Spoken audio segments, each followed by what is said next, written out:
के प्रसंग में इसी भाव की पुष्टि कर रहे थे हम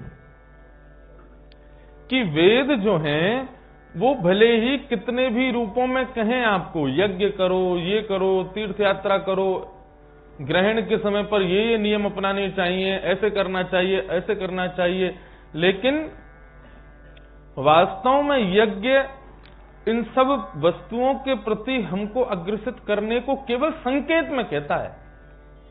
लेकिन वेद का पूर्ण रूपेण भाव यही है, जो सुख होत गोपाल ही गाए। ये जितने भी नियम हैं, जप है, तप है, व्रत है, आसन है, प्रत्याहार, ध्यान, धारणा, समाधि, अष्टांग योग, यम, नियम, आसन, प्राणायाम, प्रत्याहार, ध्यान, धारणा, समाधि, ये अत्यंत नियमावलियों का जो ये भक्ति का स्वरूप है ना, सुबह उठ करके इतने बजे ये करना है, इतने बजे ये करना है, ये करना है, इतने सोमवार के दिन शंकर जी को ये करना है, मंगलवार को हनुमान जी को चोला चढ़ाना है, बुधवार को ये करना है, ये सारे नियम जो हैं वेदों ने जिनका कभी कहीं कहीं उल्लेख किया है। आविर्होत्र योगेश्वर कहते हैं परोक्षवादो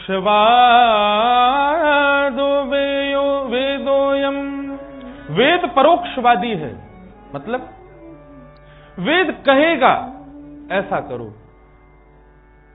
लेकिन वो इशारा कर रहा है आपको कि करो भले ही ऐसा, लेकिन मूल में हरि का स्मरण ही श्रेष्ठ है। वेद ने कहा ये नियम का पालन करो, और यदि आपने उस नियम का पालन तो किया लेकिन हरि गुणगान नहीं किया, गोपाल का स्मरण नहीं किया, तो उस नियम को करने का कोई फायदा नहीं। लेकिन अगर आपसे नियम छूट गया, नियम भले ही छूट जाए लेकिन ठाकुर जी का स्मरण हो जाए, तो उस नियम से भी श्रेष्ठता ज्यादा बढ़ जाएगी हरि का स्मरण करने से। तो परोक्षवादी वेदोयम, और इसके रूप में उदाहरण मैंने क्या दिया था कि मां बालक को जब औषधि देती है तो प्रलोभन में चॉकलेट टॉफी साइड में रखती है, बोले तू दवाई खाएगा तो तुझको ये खाने को मिलेगा। ठीक उसी प्रकार ये समस्त नियमावली जो है, तीर्थ यात्रा जो है, जप, नियम, आसन, ये सब तो प्रलोभन के कारण है, लेकिन वास्तव में औषधि तो हरिनाम ही है, कृष्ण स्मरण ही है।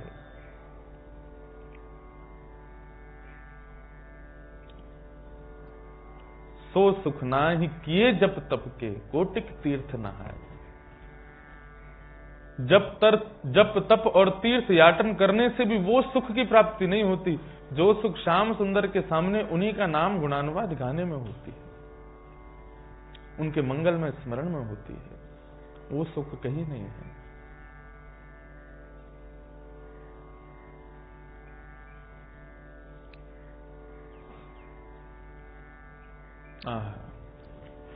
ऐसे श्री सूरदास जी के मंगल भाव से आज की कथा का प्रारंभ हुआ।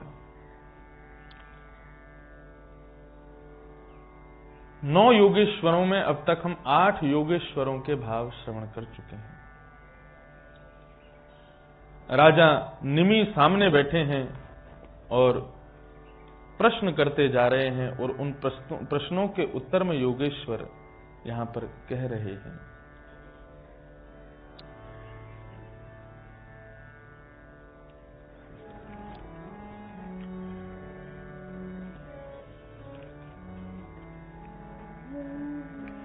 राजा ने 9वें योगेश्वर, जिनका नाम है करभाजन, करभाजन से प्रश्न किया है।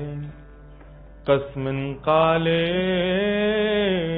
स भगवान किं वर्णः कीदृशो नृभिः नाम्ना वाकेन विधिना पूज्यते तदिहोच्यताम्।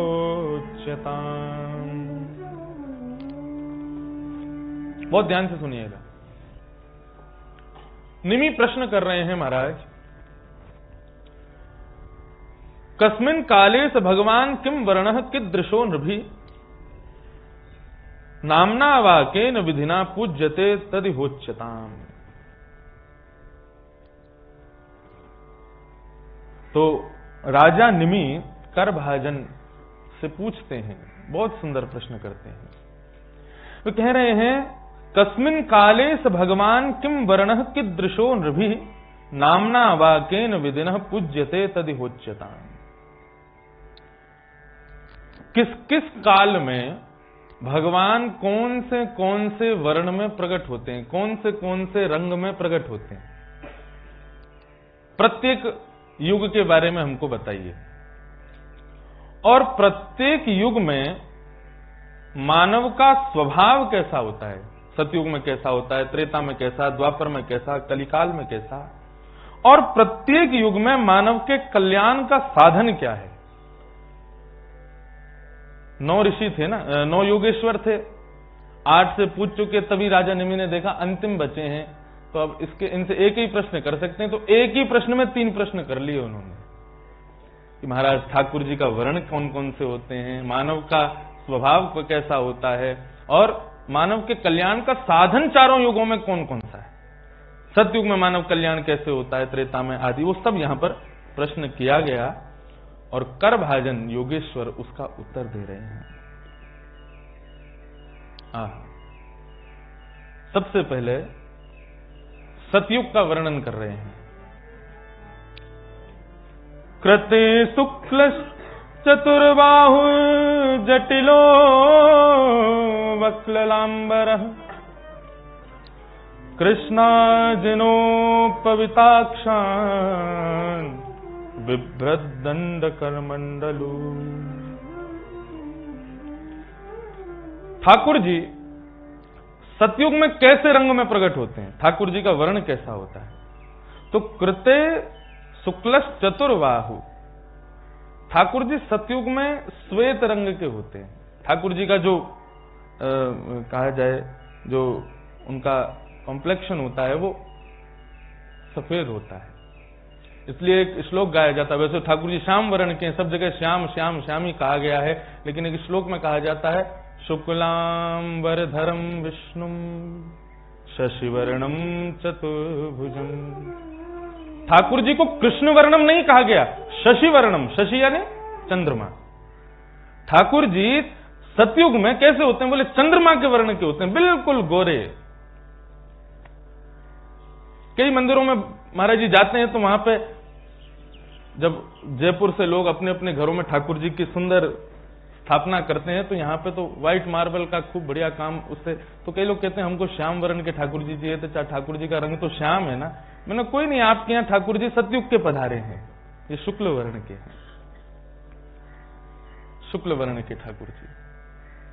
तो सतयुग में ठाकुर जी का वर्ण कैसा होता है, शुक्ल वर्ण, श्वेत वर्ण के होते हैं। पधारो अंकुश,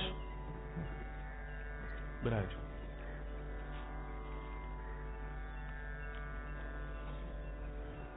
भगवान हंस उदाहरण के रूप में कहे गए, हंस भगवान शुक्ल वर्ण के हैं, श्वेत वर्ण के। भगवान ऋषभ, उनका भी वर्ण श्रीमद् भागवत में श्वेत वर्ण बताया गया, और कपिल भगवान, उनका भी वर्ण श्वेत बताया गया। तो ठाकुर जी सतयुग में श्वेत वर्ण के होते हैं, शुक्ल वर्ण के होते हैं। पहले प्रश्न का उत्तर मिल गया। अब दूसरा प्रश्न क्या किया गया कि मनुष्य का स्वभाव कैसा होता है सतयुग में। एक बात कह दें, यदि जो स्वभाव यहां पर बताया जा रहा है सतयुग के मनुष्यों का, ये स्वभाव यदि कलिकाल में भी किसी में हो तो वो कलयुग में रहते हुए भी सतयुग का है। श्रीमद् भागवत में कलिकाल को केवल 5 स्थानों पर बताया गया, द्यूतम पानम स्त्रिय सूना, ये 4 स्थान पहले बताए गए, और पुनश्च याचमानाय जात रूप। ठाकुर 5वां स्थान क्या बताया गया, बोले अनीति का धन। तो पहला स्थान कलयुग का कौन सा है, द्यूतम यानी कि जुआ। लोग प्रश्न करते हैं कि जुआ खेलने में बुराई क्या है, आदमी अपना कमाता है, अपना खेलता है, उसको सुख मिलता है, आप इसमें पाप क्या हो गया। दीपावली के दिन खूब जुआ चलता है, जयपुर में भी खूब खेलते हैं लोग, और खास करके वैश्य समाज के लोग तो खूब खेलते हैं। वो खेल नहीं है, वो पाप है।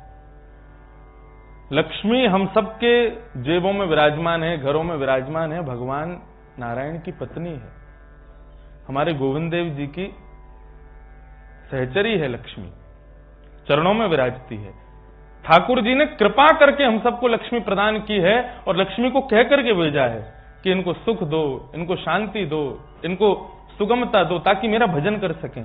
लेकिन उसी लक्ष्मी का प्रयोग हम उसको दाव पर लगा देते हैं, तो किसी की पत्नी को दाव पर लगाओगे, उसका पति छोड़ेगा फिर आपको। लक्ष्मी को दाव पर मत लगाइए, लक्ष्मी को कृपा समझ करके उसका प्रयोग कीजिए। ठाकुर जी ने कृपा के लिए उसको भेजा है। तो द्यूतम, जुआ खेलना पाप है। दूसरा पानम, मदिरा सेवन करना। और केवल मदिरा सेवन नहीं, जिह्वा को जो वस्तु नहीं देनी चाहिए उन वस्तुओं को जिह्वा पर धारण करना, ये सब पानम में आते हैं। लोग मदिरा पान नहीं करते तो मीड़ मीड़ के खाते, मदिरा पान नहीं करते तो 3 इंच की सिगरेट पीते हैं। ये सब पानम के भीतर आते हैं। इनका सेवन करना भी पाप के समान है। क्यों पाप है? मदिरा सेवन का पाप क्यों बताया गया? जिह्वा आसन है किसका? सरस्वती का। और यदि हमें पता हो कि ये आसन सरस्वती का है तो हम क्या करेंगे? उसको शुद्ध करेंगे, उसको स्वच्छ करेंगे। सरस्वती विराज रही है, पंचामृत से अभिषेक करेंगे, 56 भोग लगाएंगे। लेकिन कहीं सरस्वती विराज रही हो, अम्मा मदिरा का अभिषेक करें? सरस्वती कभी नहीं विराजेगी ऐसे आसन पर। जिह्वा सरस्वती का आसन है, इस आसन पर वही वस्तु का सेवन करना चाहिए जो उनको अर्पित की जा सके। और दूसरी बात, ये देह देवालय है, तन तो मंदिर है, मन है वृंदावन, मन के वृंदावन में बसे हैं श्री राधा रमन। तन तो मंदिर है और इस मन में भी हृदय है वृंदावन, और मन के वृंदावन में बसे हैं कौन? श्री राधा रमन। जब हमें पता है कि हमारे हृदय में श्री राधा रमन जी विराज रहे हैं, तो ऐसी वस्तु का सेवन जो हम मंदिर में नहीं प्रवेश करवाते, जिस वस्तु का, उस वस्तु का प्रवेश अपने शरीर में क्यों? ये भी देवालय है, उसको प्रविष्ट मत होने दो। तो पहला स्थान कलयुग का जुआ, दूसरा स्थान कलयुग का पानम, तीसरा स्थान कलयुग का हिंसा। द्यूतम पानम स्त्री, पराई स्त्री संग। तीसरा स्थान है एक पत्नीव्रती होते हुए अन्यत्र किसी के प्रति भाव प्रकट करना है, वो भी कलिकाल का स्वरूप है। अग्नि की साक्षी मान करके हमने किसी का वर्ण किया है, अब जीवन भर वही हमारे सब कुछ होने चाहिए, उसके अत्यंत, उसके अतिरिक्त किसी और के प्रति भाव रखना वो पाप है, कलयुग है। तो द्यूतम पानम स्त्री, चौथा है सूना, यानी कि हिंसा, लड़ाई झगड़ा, मार काट, अभद्र बोलना। कई लोग होते हैं वो बोलते, साधारण भी बोलते हैं तो गाली के बिना बोलते ही नहीं है, उनके मुंह से गाली निकलेगी तभी आगे का शब्द होता है। ऐसी वाणी नहीं बोलनी चाहिए। सूना, उसमें भी कलिकाल का निवास है। और पांचवा स्थान बताया गया अनीति का धन, बिना परिश्रम के कमाया गया धन, जिसमें कुछ करना नहीं पड़ा, केवल बैठ गए और धन की आगमन होता रहे, ऐसे धन को भी कलिकाल का रूप बताया गया। हमारे गुरुदेव कहते हैं किसी के घर पर प्रसादी पाने के लिए भी जाते हैं तो वहां प्रसादी पाने के पहले या बाद में थोड़ा या तो कीर्तन कर दो या प्रवचन कर दो। क्यों? बोले आपके श्रम का आपको मिलेगा। फिर यदि बिना आपने कुछ कहे, बिना कीर्तन किए, बिना प्रवचन किए सीधा प्रसाद पा लिया तो वो भी अनीति का माना जाएगा। इसलिए 2 क्षण कुछ कीर्तन आदि करा करके तब जल ग्रहण करो, तब कुछ पाओ। तो ये 5 स्थान कलिकाल के हैं, और यदि कोई व्यक्ति इन 5 स्थानों से बचा हुआ है तो कलयुग में है ही नहीं। श्रीमद् भागवत में 6वां कोई स्थान बताया ही नहीं जहां पर कलयुग हो, केवल 5 स्थानों पर कलयुग है। फिर भी आश्चर्य की बात है, लोग कितने पाप करते हैं केवल 5 स्थानों की वजह से। इनके अतिरिक्त हर स्थान पर ठाकुर जी विराज रहे हैं। इसलिए 5 स्थानों से बचो। तो यहां पर सतयुग में मानव के स्वभाव का वर्णन किया गया है। सतयुग में ठाकुर जी शुक्ल वर्ण के होते हैं। दूसरा प्रश्न था कि मानव कैसा होता है, तो मानव का वर्णन किया गया। मनुष्य कैसा होता है? मनुष्यास्तु तदा शांता निर्वैरा सुहृदसमा यजन्ति तपसा देवं समेन च दमेन च। सतयुग के मानवों का स्वभाव कैसा होता है? पहला, शांता, ज्यादा बोलते नहीं है सतयुग के लोग। कई बार ज्यादा बोलने वाला व्यक्ति अगर सफर में बगल में बैठ जाए तो महाराज पूरी बैटरी डिस्चार्ज हो जाती है हमारी, उसकी बातें सुन सुन करके। अरे थोड़ी देर तो मौन रहे, थोड़ा शांत हो जा भाई, कैसे भी थोड़ा चुप बैठ। नहीं, बोलता ही रहेगा, बोलते ही रहेगा। बहुत बोलने वाला, बहुत बोलने से जिह्वा में 2 दोष आते हैं। पहला दोष असद भाषण, बहुत बोलने से जिह्वा में झूठ प्रकट होने लग जाता है। और बहुत बोलने से दूसरा दोष क्या आता है? शब्द का सार तत्व नष्ट हो जाता है। फिर आदमी कितनी भी विशेष बात कह रहा हो, उसकी बात का कोई मूल्य नहीं रह पाता। इसलिए हमारे यहां मौन का भाव बताया गया। मौने च कलहो नास्ति। मौन रहने से सबसे बड़ा फायदा क्या है? बोले लड़ाई नहीं होती कभी भी। महाराज आज की डेट में, आज कलिकाल में सबसे बड़ा शस्त्र क्या है? वाणी का वज्र। कलयुग के प्रारंभ में श्री परीक्षित जी महाराज को किसी विशाल गदा से या विशाल किसी तलवार से या किसी शस्त्र से कोई प्रहार नहीं हुआ। वाक वज्रम विशसर्जः, वाणी का वज्र, ये सबसे खतरनाक है।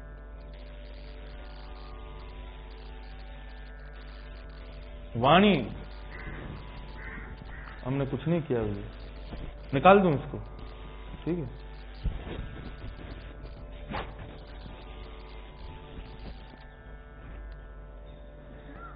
तो क्या कह रहा था मैं? वाणी का वज्र। एक साधारण पुरुष को यदि असद भाषण भी यदि मैं कर दूं तो मेरे असद भाषण से वो भयंकर कोपायमान भी हो सकता है, अपने जीवन को उल्ट पुल्ट भी कर सकता है, कुछ भी कर सकता है। सुनने में आता है किसी ने सुसाइड कर लिया। क्यों कर लिया? बोले रात को माता पिता ने डांट दिया। केवल इतनी बात से सुसाइड? केवल वाणी का ठेस भी सहन नहीं कर पाया आपका हृदय? सबसे बड़ा वज्र ही वाणी है कलिकाल में।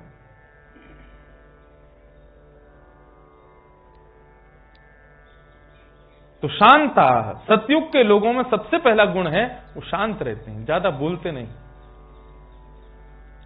दूसरा, निर्वैराह, किसी से बैर नहीं करते। लेकिन हमारे कलिकाल में सबसे बड़ी दिक्कत क्या है? मानव अपने दुख से कम दुखी है, दूसरे के सुख से ज्यादा दुखी है। वो इतना सुखी क्यों है? वो इतना बढ़िया क्यों है? वो इतना सुंदर क्यों है? वो इतना बढ़िया काम कैसे कर लेता? उस पर इतनी बढ़िया गाड़ी कैसे? उसका इतना बढ़िया घर कैसे? अपने दुख से दुखी नहीं है। मेरे घर में कोई कमी चल रही है, वो तो बाद की बात है। सामने वाले के यहां इतनी उपलब्धियां कैसे हैं, उससे दुखी है। लेकिन सतयुग के लोग ऐसे नहीं होते। सतयुग के लोग निर्वैरम, किसी से बैर नहीं रखते, सबसे प्रेम भाव रखते हैं। सुहृदः, सुहृद होते हैं, सबके लिए उज्जवलता की भावना रखते हैं। सब बढ़िया हो, सबका अच्छा हो, सबका मंगल हो। तेरा मंगल मेरा मंगल, सबका मंगल हो रे। जिन माता ने जन्म दिया उन माँ का मंगल हो रे। जिस पृथ्वी ने अन्न दिया उस भूमि का मंगल हो रे। जिस सूरज ने प्रकाश दिया उस सूरज का मंगल हो रे। तेरा मंगल मेरा मंगल, सबका मंगल हो रे। हम हिंदू हैं, हमारे यहां कोई भी मंगल कार्य करते हैं तो उससे पहले स्वस्तिक बनाया जाता है। स्वस्तिक, उसके चारों खाने बराबर के होते हैं, चारों जो डंडे बनाए जाते हैं वो भी समान होते हैं और 4 दिशाओं में होते हैं। स्वस्ति यानी कल्याण, का माने करने वाला, इसलिए उसका नाम है स्वस्तिक, सबका कल्याण करे। तो सतयुग के लोगों का गुण क्या है? सुहृदः, सबसे प्रेम रखते हैं। और अंतिम गुण क्या है? बोले समा, वो समान रहते हैं। कोई माला पहना दे तो उसके प्रति ज्यादा प्रसन्नता नहीं, और कोई गाली दे दे तो उसके प्रति ज्यादा क्रोध नहीं। ये सतयुग के लोगों का गुण है। श्रीमद् भागवत के महात्म्य में लिखा गया, अन्यस्य दोष गुण चिंतन माशु मुक्त्वा सेवा कथा रसमहो नितराम पिबत्वम। संसार में आकृष्ट करने वाली दो वस्तु हमारे भीतर होती हैं। क्रोध बहुत है तुम्हारे अंदर ना, ये बहुत है। मंदिर में जाकर के कई लोग महाराज जी कान पकड़ के ठाकुर जी के आगे ऐसे करते हैं, ऐसे हाथ नहीं, जो कान पकड़ते हैं, मैं कई बार देखा है। तो सूरदास जी की पंक्ति आती, आत्मा, मेरी आत्मा भी पापी है, पाप संभव, और संभवतः पाप करके आया हूं और आपके दर्शन करने के बाद फिर पाप करने जा रहा हूं। त्राहि माम पुंडरीकाक्ष, हे पुंडरीक त्राहि माम। ये सब जो पाप का जंजाल है, आपने बिछाया है। मैं जानता हूं ये पाप मैं नहीं करता, आप करवाते हो मुझसे। त्राहि माम पुंडरीकाक्ष सर्व पाप हरो हरो हरि, मेरे सारे पाप हरो। लेकिन ठाकुर जी के सामने कान पकड़ने वाला व्यक्ति वो क्योंकि ऐसा बताते हैं कि मानव के अंदर दोष कितने, ये दो ही लोग जानते हैं, या तो वो खुद जानता है या भगवान जानते हैं, तीसरा नहीं जानता। मेरे अंदर दोष कितने ये मैं जानता हूं या गोविंद देव जी जानते हैं, और किसी को नहीं, ना मैं पता चलने दूंगा कि मुझ में दोष क्या है। इसलिए ठाकुर जी के सामने अपने आप प्रकट होता है कि प्रभु क्षमा करो, आप सब जानते हो मैं कैसा हूं, संसार को दिखा रहा हूं मैं ऐसा हूं, लेकिन मेरी वास्तविकता आप जानते हो मैं कैसा हूं। इसलिए हम हाथ जोड़ के नमन करते हैं ठाकुर जी के आगे। लेकिन वही व्यक्ति जो ठाकुर जी के आगे कह के जा रहा है कि कौन कुटिल खल कामी मौसम, मेरे अंदर ये अवगुण है, उन्हीं अवगुणों को मंदिर के बाहर निकलते कोई कह दे, बुरा मत मानना, तुम में ना क्रोध बहुत है, लोभी हो तुम, तो पत्थर ढूंढोगे इसका मूड फोड़ दूं। कैसे बोल दिया इसने? ठाकुर जी के सामने स्वयं स्वीकार किया हमने, लेकिन वही सत्यता कोई मानव बोल दे तो हमें क्रोध आ जाता है।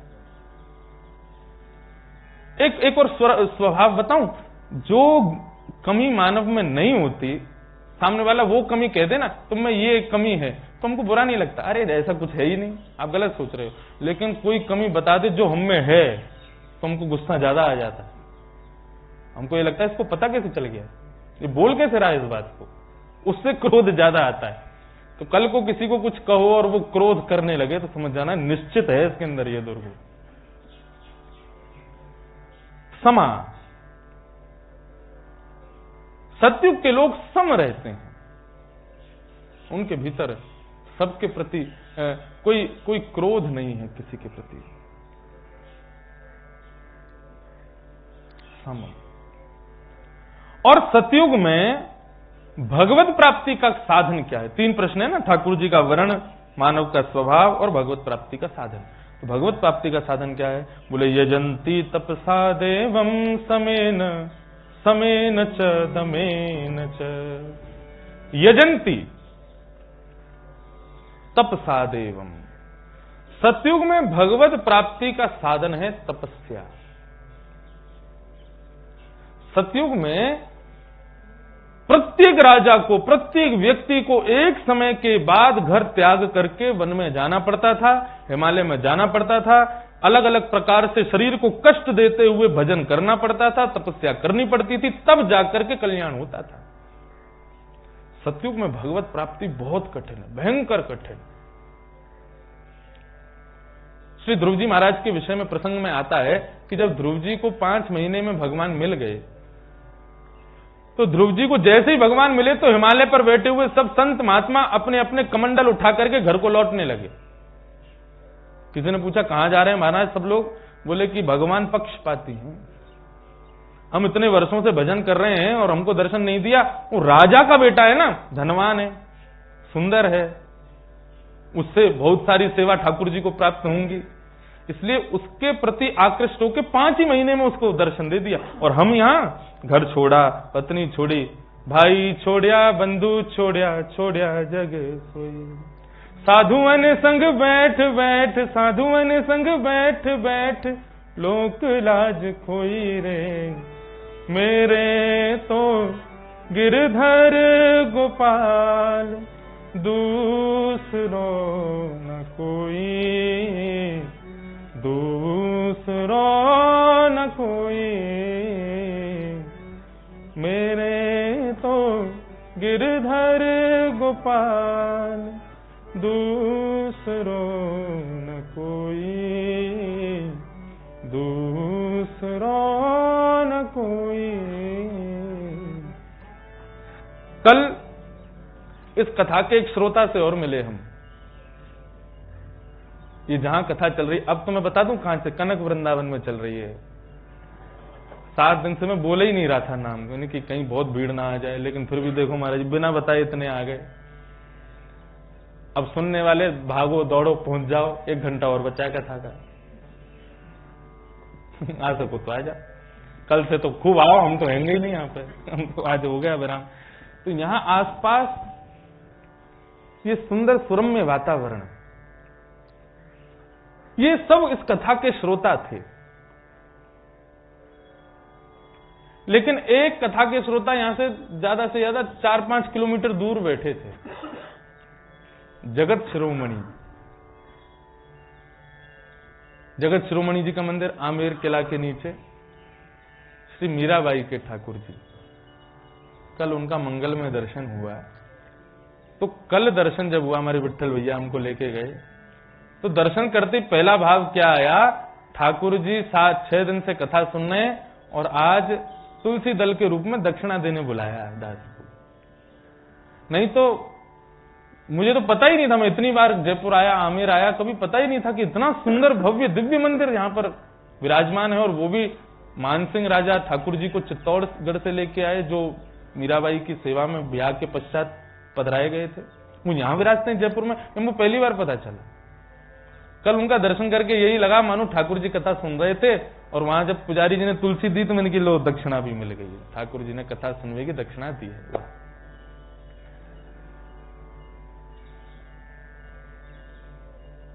तो महाराज ध्रुव जी के ऊपर कल्याण को देख करके संतों ने परित्याग कर दिया। बोले कि अब हम लोग अपना संतत्व छोड़ देंगे, ये ठाकुर जी पक्षपाती हैं, बड़े राजा के बालक को देख करके उस पर कृपा कर रहे हैं, हम पे नहीं कर रहे। सब संत जाने लगे तो एक नदी पड़ी, उस नदी को पार करने के लिए केवट को बुलाया। केवट के रूप में साक्षात भगवान ही पधारे केवट बन के। सब संत बैठ गए उसमें नाव में। अब जैसे ही नाव पार लगाने लगे तो भगवान पूछने लगे आप लोग कहां से आ रहे हो। एक ने बताया मैं हिमालय से आ रहा हूं, मैं वहां से आ रहा हूं, वहां से। बोले अच्छा, वहां क्या कर रहे थे। बोले तपस्या कर रहे थे। बोले अब कहां जा रहे हो। बोले अब वापस अपने पत्नी बच्चे और परिवार के पास जा रहे हैं। बोले हो गई तपस्या, कार्य सिद्ध हो गया। बोले कार्य सिद्ध नहीं, जिसकी तपस्या करने गए पक्षपाती है वो राजा के पुत्र बनोगे तो ही मिलता है, साधारण मानवों को दर्शन नहीं देते। इसलिए ऐसे पक्षपाती का भजन हमको नहीं करना, हम भी रहेंगे अब संसार में, हमको नहीं जाना ठाकुर जी के पास। बोले अच्छा है, बढ़िया है, जाओ परिवार में जाओ। तो जैसे बीच में नाव पहुंची नदी के, तभी क्या हुआ, नदी का रंग रक्त वर्ण का हो गया। और रक्त वर्ण का होते ही उसमें कहीं हड्डियां दिख रही हैं, कहीं मांस दिख रहा है, कहीं कुछ दिखाई दे रहा है, मनुष्य के अंग प्रत्यंग दिखाई देने लगे। संतों ने पूछा भैया ये बीच नदी में ये हड्डियों के दर्शन और ये सब क्या दिख रहा है, ये रक्त वर्ण क्यों हो गया यहाँ पर, ये किसका रक्त है, किसकी अस्थियां हैं। तो केवट ने कहा महाराज जिन ध्रुव को 5 महीने में भगवान मिले ना, ये ना जाने कितने जन्मों से तपस्या कर रहे थे।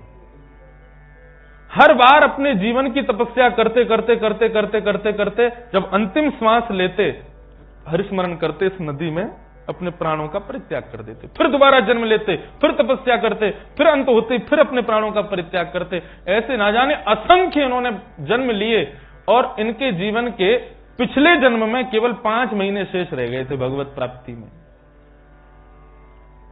हजारों वर्षों की तपस्या इनकी पूरी हो गई थी, केवल 5 महीने रह गए। लेकिन गत जन्म में 5 महीने पहले ही उनका शरीर शांत हो गया। 5 महीने का भजन बचा था, तो वही राजा जो इतने वर्षों से इतने जन्मों में तपस्या कर रहे थे, वही ध्रुव बन के आए। और ध्रुव बन के उन्होंने जब 5 महीने भजन किया, तो 5 महीने में ही जैसे ही उनका बचा हुआ शेष पूरा हुआ, पूर्ण होते ही ठाकुर जी प्रकट हो गए, उनको दर्शन दे दिया। ये 5 महीने की तपस्या नहीं है, ना जाने कितने वर्षों की तपस्या है। संत महात्मा बोले सुनो ना, अब वापस लौटा लो, हमको फिर से वहीं छोड़ दो जहां से लेके आए। देखिए, भगवत भक्ति साधन में, भक्ति के पथ में सबसे बड़ी बाधा यदि कोई है तो वो है अविश्वास। विश्वास होने में वर्षों बीत जाते हैं, लेकिन अविश्वास होने के लिए क्षण भी नहीं लगता। इसीलिए सूरदास जी कहते हैं भरोसो दृढ़ इन चरणन के, श्री वल्लभ नख चंद्र छटाबिन, सब जग माही अंधेरो, भरोसो दृढ़ इन चरणन के। ठाकुर जी के प्रति कभी विश्वास ना जावे, चाहे कुछ भी हो जाए जीवन में। यदि विश्वास गया तो हाथ धो बैठोगे भक्ति के इस पथ से। विश्वासो फलदायक, विश्वास फल देता है। त्रिलोचन जी की कथा आती है भक्तमाल में, जिनके यहां पर स्वयं पंडरीनाथ भगवान सेवक बनकर के पधारे। दंपति त्रिलोचन जी और उनकी पत्नी ठाकुर जी का मंगल में स्तवन करते थे, सेवा करते थे। कोई संतान नहीं थी। संतान हो तो ठाकुर जी की बहुत बड़ी कृपा है, और संतान नहीं होना तो ठाकुर जी की अति कृपा है। संतान हो तो कृपा, ना हो तो अति कृपा। ब्याह हो जाए तो कृपा, ना होवे तो बहुत बड़ी कृपा।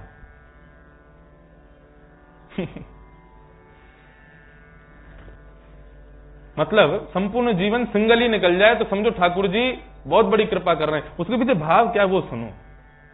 ठाकुर जी ने किसी वस्तु का यदि अभाव जीवन में रखा है तो वो अभाव इसलिए रखा है, ठाकुर जी स्वयं को उस अभाव के स्थान पर बैठाना चाहते हैं, इसलिए वो अभाव है। पति नहीं है, क्यों नहीं है? ठाकुर जी चाहते मैं तुमको पति दूंगा ही नहीं। क्यों नहीं दूंगा? क्योंकि मैं चाहता हूं कि मैं उस स्थान पर रहूं। पुत्र नहीं है, क्यों नहीं है पुत्र? और दुनिया भर के ज्योतिषियों को दिखाएंगे, अरे तुम्हारे ये काल खराब चल रहा, ये चल रहा, वहां ये करो ये करो ये करो। भागवत जी की कथा हम करते हैं तो मैया आके हमसे कहती, महाराज जी अपने हाथ से फल दे दो, हमारी बहू रानी के बेटा हो जाए। मैंने कि ऐसे हमारे फल देने से बेटा हो जाते तो फिर फल की दुकान ही खुल ले, तो मैं फल ले जाओ बेटा पाओ।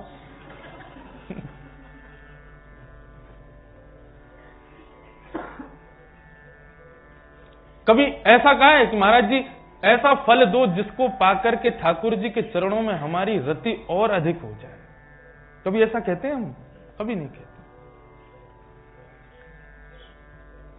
हर समय संसार की वस्तु की प्राप्ति के लिए प्रयत्न करते रहते हैं। यदि किसी वस्तु का अभाव है तो प्रसन्नता मनाइए। वो वस्तु इसलिए नहीं दी ठाकुर जी ने क्योंकि ठाकुर जी उस स्थान पर आना चाहते हैं। नंद बाबा यशोदा के पुत्र नहीं था 80 वर्ष तक। हमारे पूज्य नाना जी, महाराज जी आपने दर्शन किए नाना जी के? वे वैसे मतलब हमारे भीतर जो थोड़ी बहुत किंचित मात्र भी ठाकुर जी के प्रति रति है वो नाना जी की देन है। पूज्य नाना जी हमारे लोकेश भैया ने तो किए, इनके यहां तो खूब रहे भी हैं नाना जी। हमारे ये पठानी जी बैठे हैं, इन्होंने भी खूब दर्शन किए। हाँ, दर्शन किए होंगे आपने। बहुत रसिक थे। मतलब हमारे वृंदावन में अब के स्थिति में अष्ट सखा बताए जाते कि अष्ट सखा का पुनर्अवतार है वृंदावन में। तो जिनमें से 4 सखा तो चले गए, 4 सखा रहे वृंदावन में। तो रमन रीति वाले महाराज जी कहते 4 सखाओं में से 3 तो मिल गए। जब हमारे नाना जी से मिले तो महाराज जी बोले मुझे चौथा सखा आज मिल गया। उनको महाराज जी लगभग सूरदास जी के 1.25 लाख पद याद थे। कुम्मनदास आदि सब अष्ट सखा तो उनको मानो जैसे उनके भीतर ही 8 सखा विद्यमान थे। इतना अद्भुत उनका पुष्टि मार्ग संप्रदाय से दीक्षित और अद्भुत कथा करते थे, लेकिन सीमित अकिंचन कथा ही करते थे, सीमित 10-15 लोगों में, बहुत मधुर। तो हमारे नाना जी एक प्रसंग सुनाते थे कि नंद बाबा और यशोदा के यहां ठाकुर जी अवतार लिया देवकी वसुदेव के यहां। ठाकुर जी नंद बाबा यशोदा के यहां गए क्यों? तो नाना जी एक प्रसंग सुनाते थे, ध्यान से सुनना। ठाकुर जी का जन्म हुआ देवकी वसुदेव के यहां। ये ब्रज में आने का औचित्य क्या? 11 वर्ष 56 दिन ठाकुर जी ब्रज में रहे। क्यों रहे? क्यों आए नंद यशोदा के यहां? तो नाना जी अपना एक भाव सुनाते थे कि लाला एक बार कहा भयो नंद यशोदा दोनों ने अपने कुल पुरोहित सांडिल्य मुनि से निवेदन किया कि पुत्र कामेष्ठी यज्ञ कर दो, हमारे एक संतान है जाएगी, तो फिर 9 लाख गायन की सेवा, हमारे शालिग्राम की सेवा ये रुकेगी नहीं। हमारा यदि एक पुत्र होगा तो विष्णु आराधनार्थाय, पुत्र नहीं मांगा, पुजारी मांगा, गौ सेवक मांगा ब्राह्मणों से। तो सांडिल्य मुनि कहीं व्यस्त थे तो उन्होंने अपनो भांजो भेज दियो। भांजो पहली बार वृंदावन को गयो तो गोकुल में जैसे ही पहुंचो तो गोकुल में ब्राह्मण आज भी घर आते तो लोग कितना स्वागत सत्कार करते हैं। ब्राह्मण नहीं आए, साक्षात हरि पधारे हैं, ऐसा भाव रखते हैं। तो नंद बाबा ने खूब महाराज स्वागत की तैयारी करी। तो हमारे ब्रज में आज भी घूंघट तो करें ये माताएं, तो यशोदा मैया घूंघट में खड़ी। जैसे सांडिल मुनि के भांजे आए तो नंद बाबा ने प्रणाम कियो, उनने आशीर्वाद दियो। लेकिन जैसे ही यशोदा जी ने प्रणाम कियो, सांडिल मुनि के भांजे को ये नहीं पता था कि 80 साल की अम्मा है। उनने सीधे आशीर्वाद दियो, दूधो नाओ पूतो फलो। यशोदा मैया इतने में घबरा गई, नंद बाबा से कहने लगी, बोले या उम्र में अब संतान कहां होगी, और ये बाबा, ये ब्राह्मण देवता कह रहे हैं कि दूधो नाओ पूतो फलो। इनको बताओ, समझाओ कि भैया अब संभव ना है, अब तो हम बस प्रार्थना कर रहे हैं कोई हमको सेवक मिल जाए, कोई हमको पुजारी मिल जाए ठाकुर जी की सेवा को, पुत्र तो अब संभव नहीं है। लेकिन इन्होंने अपने मुख से कैसे कह दिया कि तुम पुत्र होगा, पुत्रवती भव। नंद बाबा ने जाके कही, महाराज आपने जिनको आशीष दियो ना घूंघट में जो आई, वो तो हमारी गृहिणी है, 80 वर्ष की आयु हो गई है उनकी, और आप अब कह रहे हो कि पुत्र होगा। सांडिल मुनि के भांजे बोले, देखो हमको पता तो था नहीं, लेकिन अब ब्रह्म वाक्यम जनार्दन, अब हमारी वाणी से निकल गया है, तो इस वाणी को पूर्ण करने के लिए पुत्र के रूप में ठाकुर जी को आना पड़े, लेकिन आएंगे जरूर, कैसे भी पधारें, कोई भी पधारे, ठाकुर जी पधारेंगे। फिर नाना जी बताते, ब्राह्मणों ने यज्ञ किया, यज्ञ में नंद बाबा ने बड़े बड़े हलवाई लगा दिए, यमुना किनारे तंबू बिछा दिए, बोले कि महाराज यही यमुना जी में स्नान करो, जलपान करो, प्रसादी पाओ और बढ़िया अपनो जप तप यज्ञ करो। सांडिल मुनि के साथ 21-22 ब्राह्मण।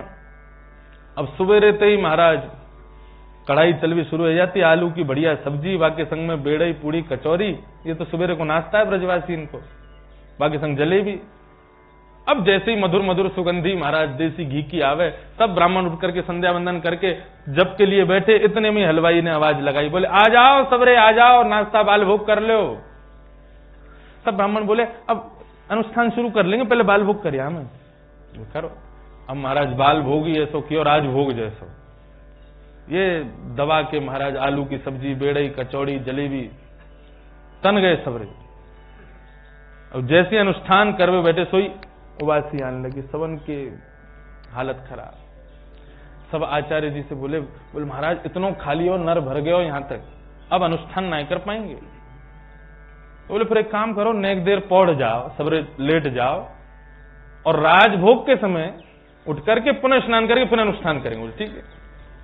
सबरे सो गए, 2-2.5 घंटा 3 घंटा सब सो गए, फिर उठे, स्नान किए, स्नान करके तिलक वगैरह लगा के अनुष्ठान में बैठे। हलवाई ने फिर आवाज लगाई, बोले राजभोग तैयार है, आ जाओ सबरे। सब एक दूसरे के मुंह को देखें, बोले अन्न को अनादर नहीं करना चाहिए, दोपहर अपनी है, फिर बैठ जाएंगे अनुष्ठान में। नाना जी अपनो भाव सुनाते, सारे ब्राह्मण दौड़े महाराज, अब राजभोग पायो। अब सोचो जहां बालभोग इतनो बृहद हो, राजभोग कैसे होगा। राजभोग पा करके फिर से अनुष्ठान में बैठे, फिर एक दूसरे के मुंह को देखें, बोले काय है, बोले बहुत जोर से नींद आ रही है, कहा करें, क्योंकि अन्न में भी मद होता है, अन्न में, स्वर्ण में और ठाकुर जी के कीर्तन में, तीनों में मद है। अन्न भी मद स्वरूप है। अति से अधिक यदि अन्न सेवन किया जाए तो वो भी फिर एक नशा जैसा हो जाता है उसको पाने से। बोले महाराज स्थिति नहीं है अभी अनुष्ठान करने की। तो बोले क्या करें, रात अपनी दीपावली की रात्रि में गोपाल सहस्रनाम को जागरण करके पाठ करें, अनुष्ठान रात्रि में कर लेंगे, हमारा क्या जाता है। बोले कहा करोगे, बोले नेक नेक और पढ़ लें, शाम को उठ के फिर अनुष्ठान में, तो आज तो बैठे ही जाएंगे।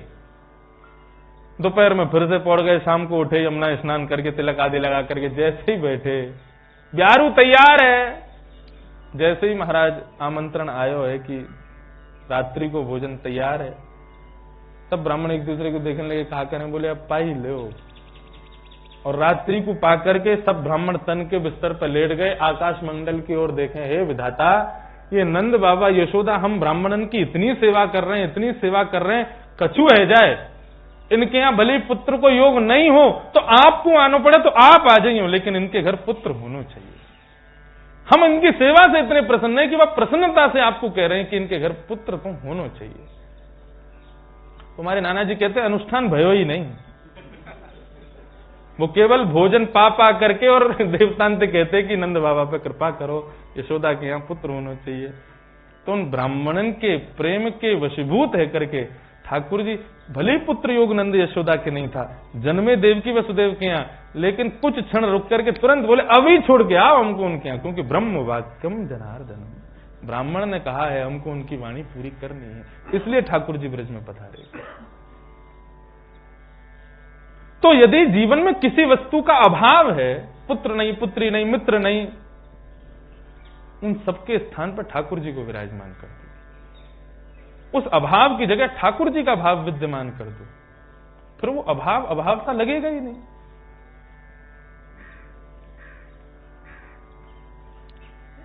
तो कलिकाल, तो हम लोग सतयुग के मनुष्यों के बारे में सुन रहे थे। तो सतयुग में मनुष्य जो है वो भगवत प्राप्ति किससे करते हैं? तपस्या से। तपस्या से भगवत प्राप्ति होती है। ये सतयुग का स्वभाव बताया गया।